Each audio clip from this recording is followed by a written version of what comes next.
It's so good to see you this morning. And Rick, I'm going to apologize. My sermon is on patience and waiting. However, what he did was still 100% correct, because there's a time in your life where you have to draw the line.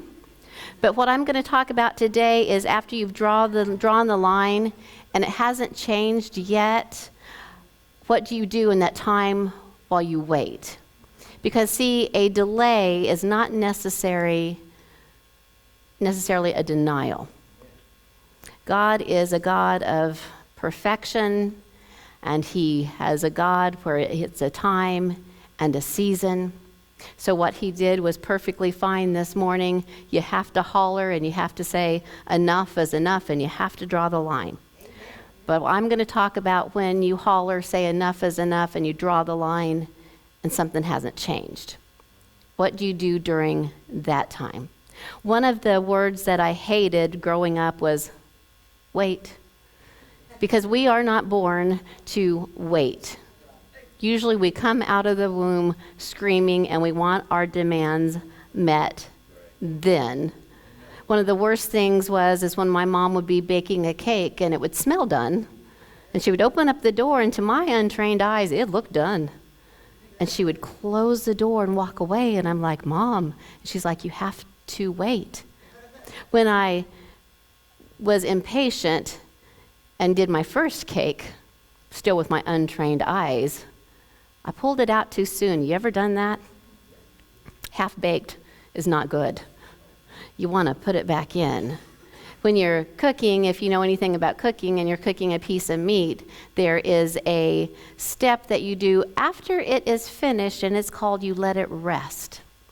If you let it rest, what could have been just a good bite when it was finished, if you let it rest, ooh, it's a wonderful bite. Because when you let the meat rest, the juices have time to reabsorb in the meat, and it's much juicier. There's something good about waiting. I used to hate when I was little and you would have to wait your turn. Or my worst was a birthday gift. I wanted to tear into the gift, and my mom would say, wait, there's a card. Read the card. And I would be so upset when they were really long cards. You know, I just wanted to say, happy birthday, open the gift. And I loved it when I was little and somebody would say, oh, I forgot the card. I'm like, that's okay, that's good. I get to open the gift. And then Christmas time, the anticipation. The decorations go up, the gifts are wrapped. If you're like me, you would shake the gifts. Sometimes you wouldn't wait. My husband would get a little upset, because if anybody knows me well, I will never say that I'm going to do something if I don't do it. It won't come out of my mouth. If I've said it, I will do it. You can guarantee it.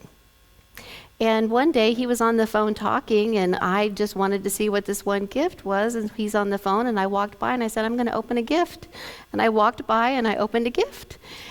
And he got off the phone. He said, what are you doing? And I said, did I not say I'm going to open a gift? He's like, yes, but you have to wait. And so to me, that was the hardest thing yet. If you could be patient and wait, how exciting it was when it finally... You actually unwrapped the gift and wrapped it back up. Yeah, but I didn't say I was going to do that. That was tiring. Yes, exactly. But I was really good at acting surprised, too. You would never know.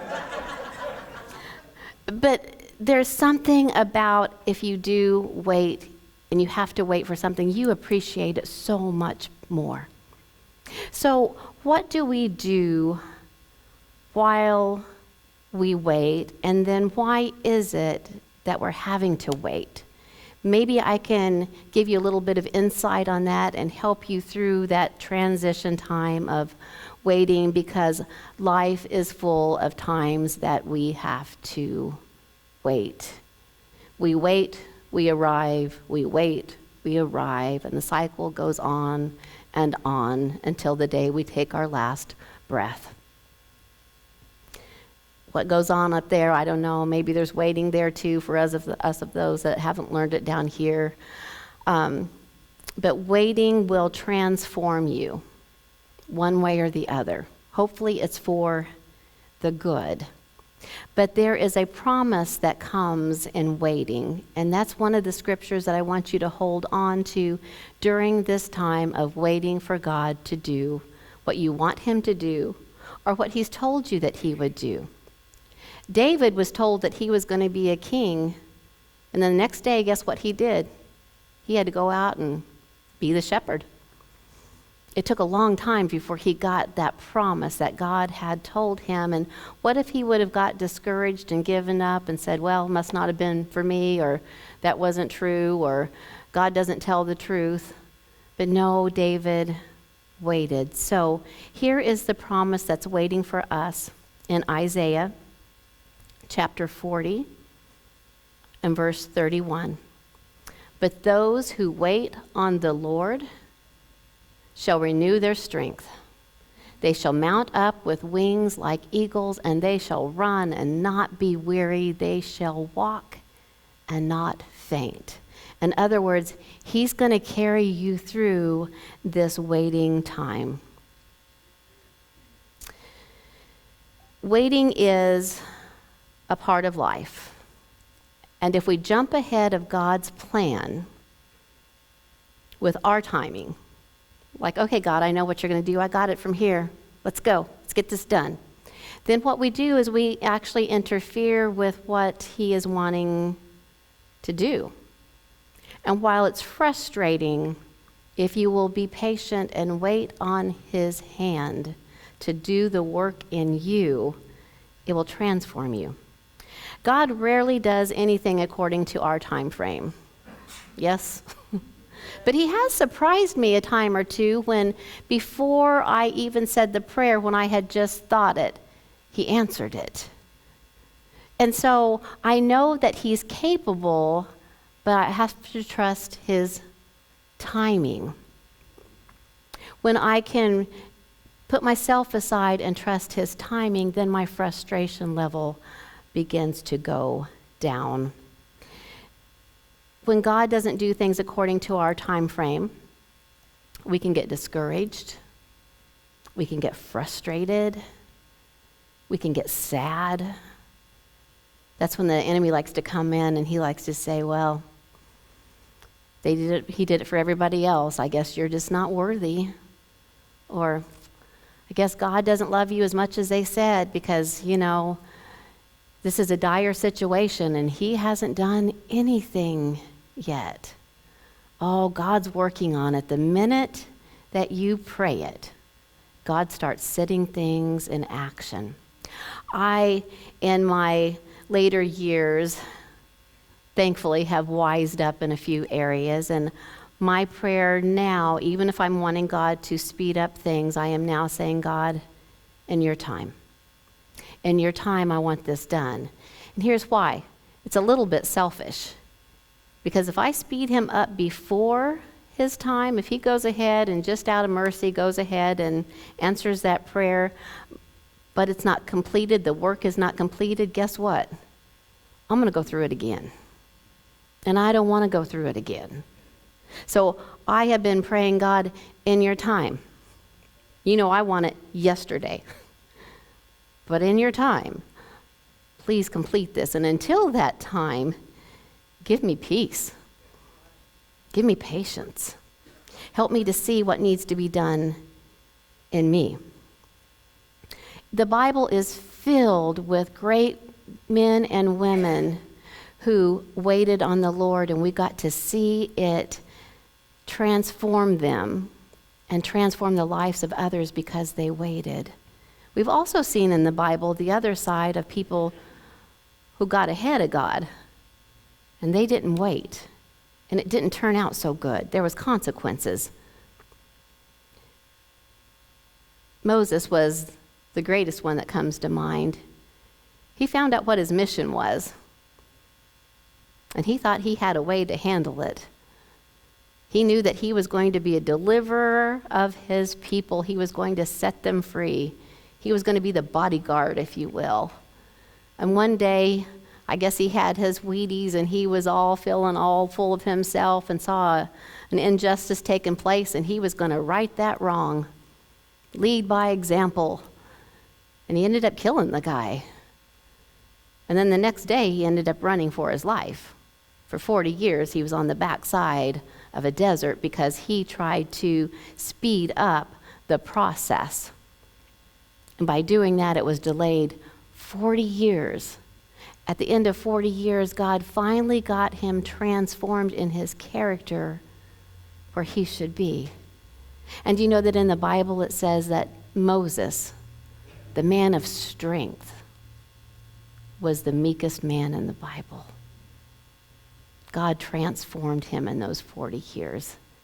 The other popular story that comes to mind is a man named Abraham who was old, and his wife named Sarah, and she was old too. And God said, "You will have a child." Sarah probably thought, "You're the God of creation, but I think you forgot biology." See, my time has passed for that. But they hung on to that promise. And Abraham believed it. And they came up with their own plan. They were going to speed up this process. They were going to have a child one way or the other, and it was typical at that time that if you couldn't provide your husband with a child, then you used one of your servants, and they were the vessel for that child, and that's what they did. Well, they're still reaping the consequences of that today, because Ishmael, that child that was born, is still of the bloodline of the people to this day that is still fighting Israel. There's consequences to pay when you don't wait on God's timing for something in your life, either for a prayer to be answered, a ministry to be used, a business to open. We have to learn how to wait. So what do you do in this time of waiting? You ask God to be with you through this thing called patience.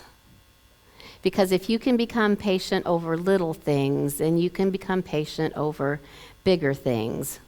It seems like I have it backwards, though. It seems like I can wait on God to do what he needs to do in the big picture.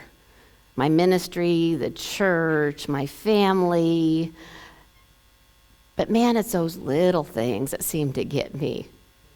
So it means I've got to conquer those little things. And my pet peeve, which means it's never going to go away because I cannot change anybody except for myself.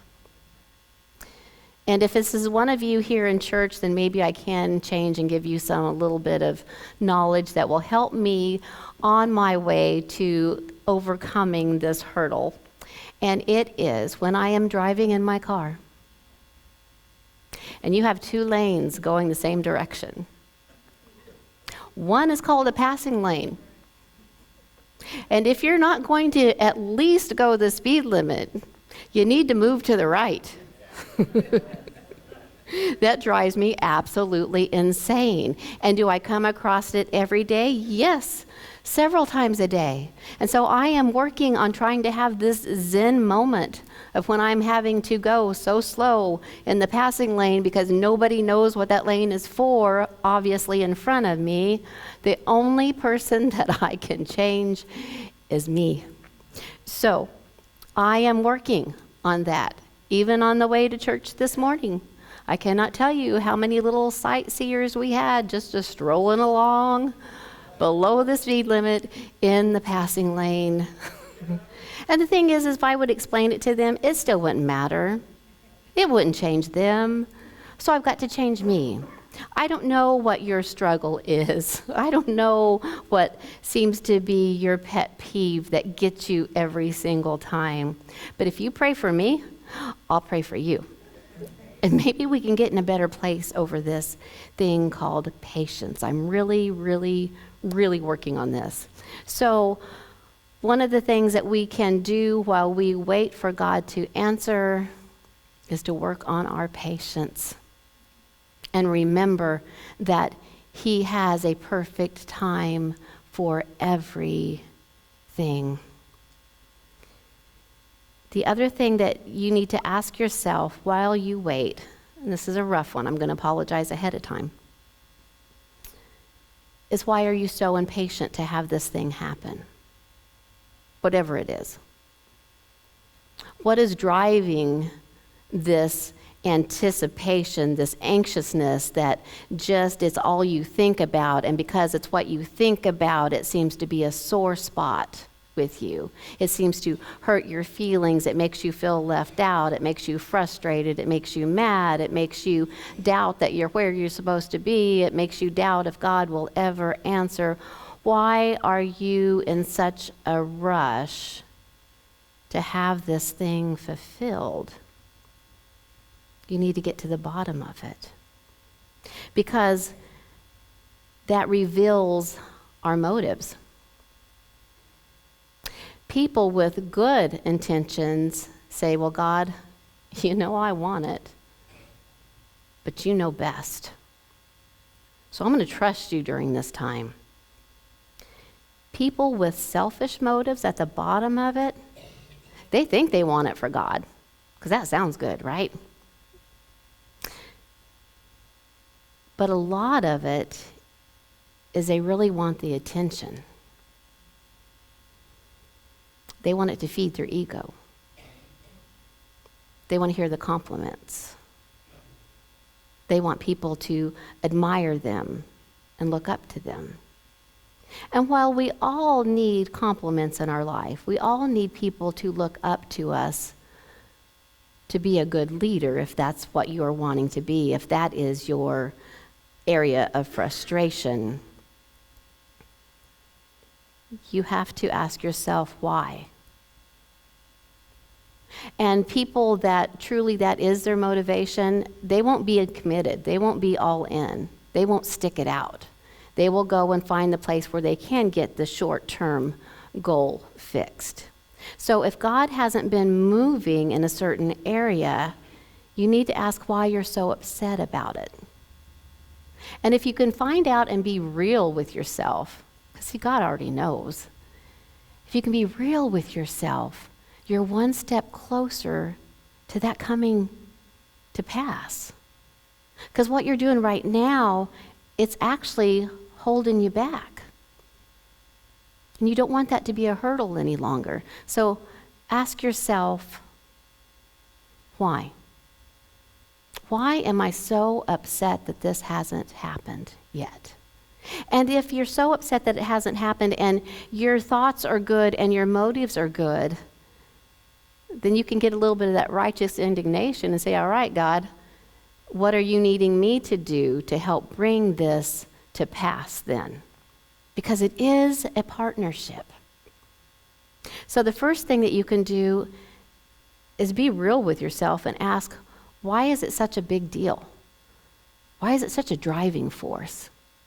You might say, well, if we're talking about, let's say, a ministry, you might say, well, it's because I want to do this for God. As much as you want to do it for God, that's how much He wants you to do it for Him.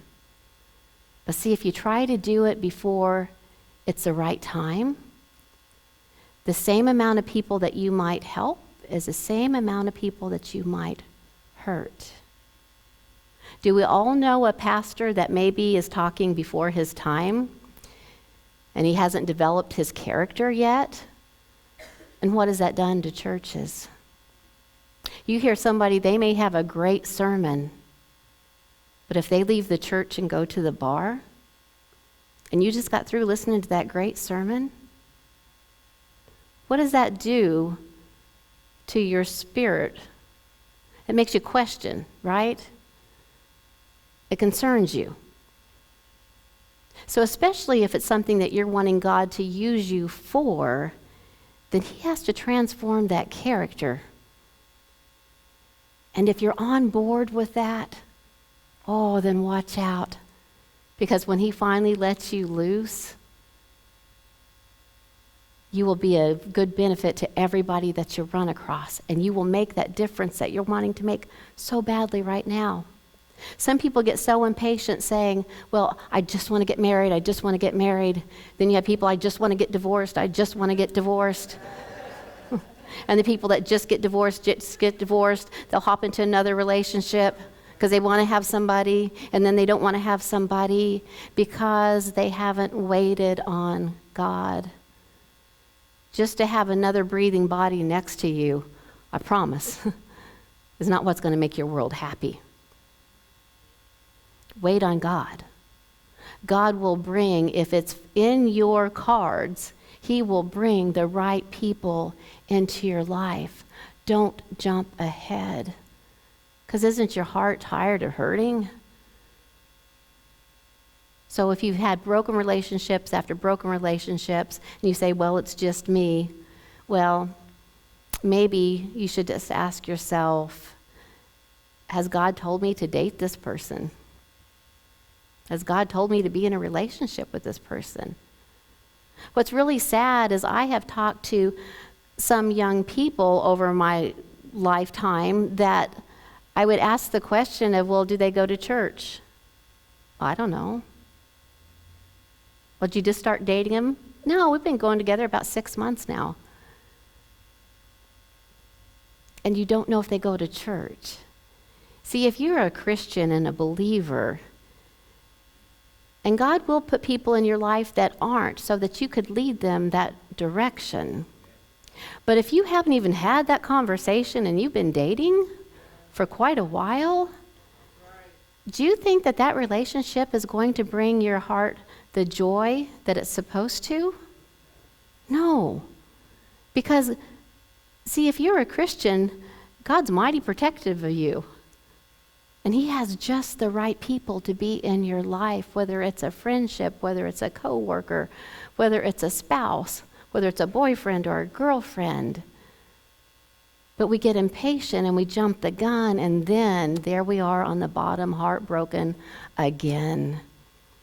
So really, it would be of your best interest to wait on God. What do we do while we wait? Pray for that patience, but then be joyful and worship Him in anticipation of what He's going to bring to pass. If you say, well, I haven't had any personal promises over my life, well, I beg to differ, because this Bible right here, it's filled with promises for anybody who calls Jesus their Lord and Savior. And there's not just a few. There's thousands. There's thousands of promises in the Bible that He has given to you and I if we will do our part. So while we wait, say, God, we're waiting, but we know it's going to be great when you get it done. You're really working on this. You're taking your time. So it's going to be a masterpiece. And if you wait in joyful anticipation, then you can enjoy the journey where you are. See, the devil likes to hold things as a carrot, saying, well, when you do this, you'll be happy. When you get here, you'll be satisfied. When you get there, then this stuff will go away. And what he's doing is he's stealing all of your todays. Because let me ask you a question. If you could change your situation just like that, and it all works out good, wouldn't we all? We wouldn't have to wait at all, right? We would have it done. But for some reason we can't. Therefore, it's in somebody else's hands that is bigger than us. So let's trust Him. It takes a lot of stress off, to be real honest. I got to the point where I would tell God, God, if I'm supposed to have that, and you're going to work it out. And I'll do whatever you tell me to do, but you'll work it out. I tell Him, and I don't mean it to sound a little flippant, because I certainly don't mean that. I do say it with reverence, but I tell Him, God, if you don't give me something to say, then we're going to have awkward silence, and it's going to be your fault. Because I'm listening. And I will say it. But you have to deliver it to me. And it really does. For a while it used to stress me out, but now apparently that's our rhythm. That's how we work. He usually doesn't give me too much ahead of time, and I'm usually down to the wire thinking, well, church is in the morning. I've been waiting all week. And every great once in a while, He'll give me something on Monday. And that is really good. However, it kind of doesn't work for my personality too well, because you know what happens to me then? Then I get so excited that I can't wait till Sunday comes, and it seems like the week has taken so long, and I've kind of lost some of my joyful moments in the week. So he knows how to work with me. He knows how to work with you. He knows how to tailor the answers to your prayers and the things that you need just for you. That's amazing. So we really should trust in that. Have patience to know that he knows best. And there was a time in our life that we were blessed and we had our first child, and we wanted another child. And it just was not working. One day, even my little girl, she had learned at Sunday school how in the old times they would sacrifice animals to God to get a prayer answered. And she would say, Mom, I don't want to be the only one in class that doesn't have a brother or a sister. And I'm like, I know, honey, I'm sorry. We're praying. I don't know what else to, I'm sorry. Hopefully someday. One day she got in the car and she sat in the back, and I said, how is school? And she goes, fine. I said, well, what's going on, honey? She said, well, we learned about sacrifices again. So she goes, can we go get a lamb? I said, what? She goes, I love him, but I'll kill him if that's what it takes. And my heart would break for her because it was such a driving force for her. And I finally had to get to the point that I said, God, I'm going to serve you with the best of my ability, whether I have one child or I have two. Because I'm going to wait on you because you know best. Well, almost 9 years later, but I have an awesome son back there. But I don't know that ever would have happened had I never finally surrendered to his timing and his patience. And you know what it was doing when I finally stopped doing that? I thought, it is taking away my ability to be the best mama that I can be to the child that I already have. See, and we did a lot of things together. I did the quality time. I mean, I tried the best to be the mom, but even though I was doing the actions, there was still a little bit of sadness in my heart. And it was taking a little bit of the joy out of my day. Don't let the enemy rob you of the joy that you can still experience while you're waiting. And the thing is he might transform you so much that it may not even be what you want anymore. He may go ahead and fulfill everything that you need inside of here, and you might say, God, you know, I thought I really wanted that. I thought that was so important. I thought that's what I needed to complete my life. But I'm good because you've transformed me. So be joyful, worship in anticipation, but don't let it take away the joy of today. Paul said one of the wisest things in the Bible. He says, I've learned whatever state I'm in to be content. I've been rich, I've been poor, I've been fed, I've been hungry. But I've learned to be satisfied with my Lord because he has it in control. That should reduce a lot of your stress, knowing that nothing is going to happen to you that he doesn't already know about. And the thing is, if it happens to you, he has a plan for that, and there was a reason for it. Wow. We have it a lot easier than how we think we do. It also, what to do while you wait, draw closer to God, not further away from him. When you draw closer to God during the hard times, your transformation will come about quicker. See, God is just as interested in your journey as he is your destination. And he wants us to be the same. When we have to wait and go through difficult times, difficult days, We draw closer to him if we are wise.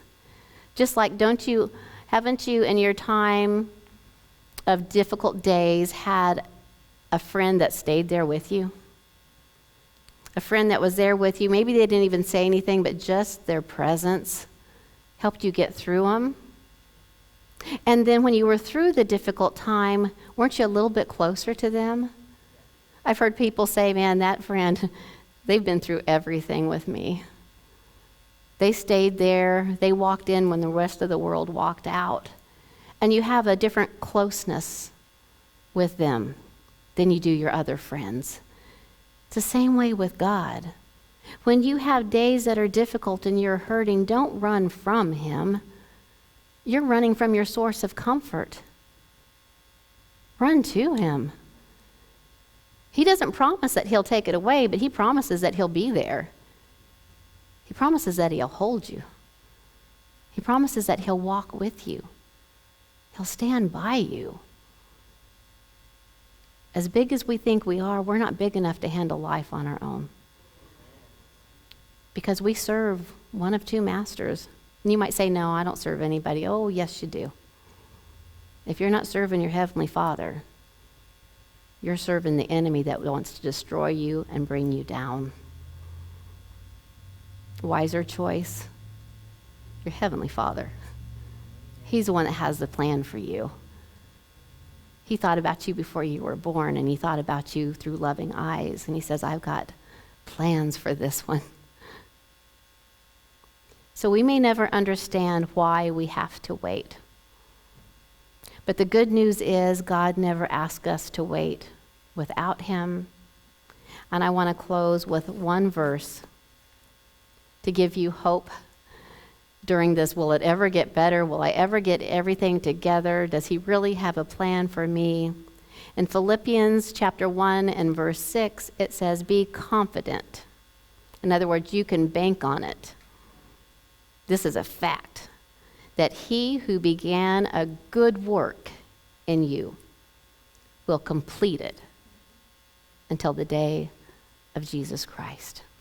So this week, if this is an area that you've struggled with, I'll pray for your patience. You shoot it right back at me. And if you see me driving home from church today, and I'm behind a really slow car, you're going to see me with my music turned up loud. I will smile through it, and I will sing at the top of my lungs, because I am going to beat this thing. God bless you.